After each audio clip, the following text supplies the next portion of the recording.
name's Peter, and this is my story.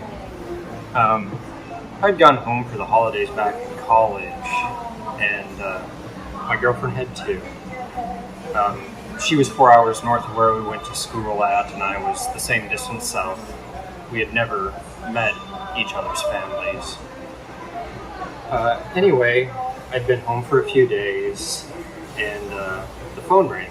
We talked every day at that point, but she sounded different on this particular day, and that's when she told me that she was pregnant. And I was in complete shock and silent for about an eternity. It wasn't the news I expected, but I could learn to work through it and deal with it. We were 21 at the time, so it wasn't like we were kids. This sort of hopeful feeling started welling up inside of me, and I started kind of getting excited. I asked her how she was doing. She said she didn't know. I asked her if I should come up. She said she didn't know. She said she was scared and confused and didn't know what to think, and that she would call me back.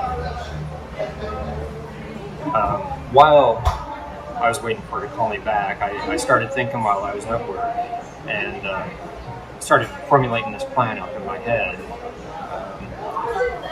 I could drop out of school, met a buddy, could work in the electrical union with him. She could continue on at school and finish out her schooling, and then I could go back part-time after she graduated. So I kept getting more and more excited, and I thought, I knew I loved her, she loved me. We could eventually get married, maybe even move in with one another. As the day went on, I got more and more excited to the point where I couldn't wait for a phone call that night. When she finally called that night, I was really excited, ready to tell her. Within a second of that conversation, I could tell she was not. So I rolled up my plan anyway. She didn't say much. I asked her if she was okay. She said she didn't know. And that's when she told me she was going to have an abortion.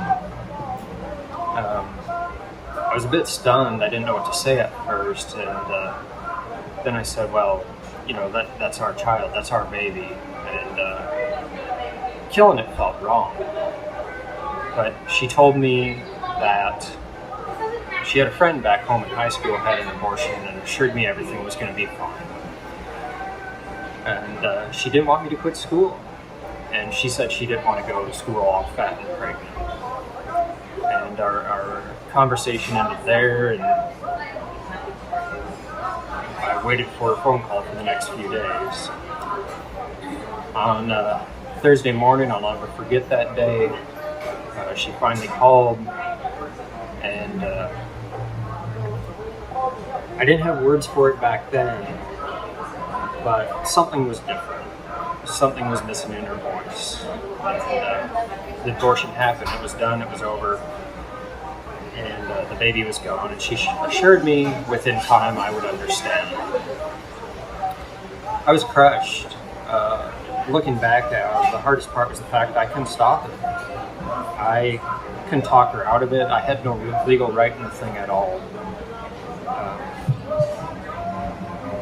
The rest of that day, all I could think about was how I was a dad for a few days, and now I wasn't. Back at school, we tried to continue on. That only lasted a couple months, as did my college career. Looking back at it now too, like I realized I lost all trust in her. I felt betrayed. And those views colored my views of relationships and women for over a decade. Through recovery, though, I've been honestly able to look back at time and realize that I've been trying to control anything and everything that was in front of me. Work, relationships, people in traffic, you name it, I was trying to control it. Just anything to not feel helpless. it's been 16 years since I talked to her, and I looked her up on social media one day. She's married, she has a family with kids. I often wondered, like, if she thought of our childhood, if she remembered it. I wondered if she found recovery, if she found peace. I thank God I found mine. And I'll never forget that time in my life. But now looking back, like, I know God was in control and I never was. For me, for today, that's it.